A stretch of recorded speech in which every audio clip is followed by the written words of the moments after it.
मुझे बहुत सारे लोगों ने कहा कि मौलाना, मर्द तो 4 शादियां कर सकता है, औरत 4 शादियां क्यों नहीं कर सकती है? और फिर अचानक मेरे नजर से ये वीडियो गुजरी कि इंडिया के अंदर एक जगह पर एक तकरीब हुई, शादी हुई, उसके अंदर एक लड़की ने 2 बंदों से शादी की और दोनों भाई थे। दोनों सगे भाइयों से शादी की। पहले एक के पास गई, फिर दूसरी के पास गई। अब देखने वाले भी हैरान हो गए। कुरान ने मर्द को तो कहा है मसना व सुलासा व रुबा, औरत को नहीं कहा है। औरत को तो यहाँ तक कहा है कि मर्द तुझे तलाक दे दी है, उसके बाद तो अपनी इद्दत मुकम्मल कर, फिर जा। अब आप अंदाजा लगाए। अच्छा, वजह क्या बताई जाती है कि शादी उसने 2 मर्दों से की है?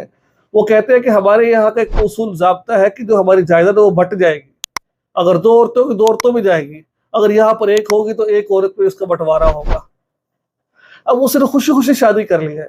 अब मुझे बताओ, आप अकल ईमानदारी से बता रहा, मुझे आप ईमानदारी से बता रहा, सोच के बता रहा, क्या ऐसा अच्छा लगा है आपको सुनकर?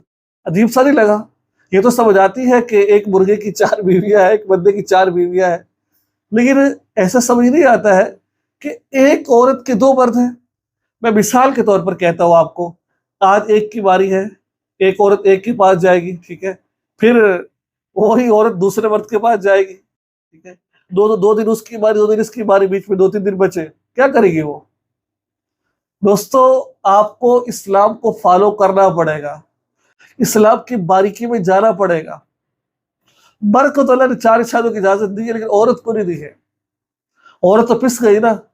अब बच्चा पैदा हुआ, किसका नस्ल साबित करोगे? किसका कहोगे ये फला का, ये फला का, फला का, फला का है? इसके इसके बाप के साथ किसका नाम रखा जाए? जैसा कि हिंदुओं के नाम होते हैं अजय, शंकर। अब बच्चा पैदा हो, उसके नाम के साथ शंकर लगाओगे या अजय लगाओगे? उसके नाम के साथ क्या लगाओगे? आपको इस्लाम को फॉलो करना पड़ेगा, इस्लाम में आपको आना पड़ेगा। इस्लाम के बगैर गुजारा नहीं है भाई। इस्लाम को तो आपको जरूर आपको फॉलो करना पड़ेगा। अगर ऐसा नहीं करोगे तो कोई फायदा नहीं है आपका। फिर इस वजह से आओ, इस्लाम की तरफ आओ। एक मर्द 4 शादी करे, लेकिन एक औरत 2 नहीं कर सकती, 3 नहीं कर सकती, 4 नहीं कर सकती। फलसफा मैंने आपके सामने बयान कर दिया है। दुआ में याद रखिएगा। चैनल पर न्यू है, चैनल को सब्सक्राइब कर लीजिए। फेसबुक पेज पर देख रहे हैं, फॉलो कर आगे जरूर कर लीजिएगा। अस्सलाम वालेकुम व रहमतुल्लाहि व बरकातहू।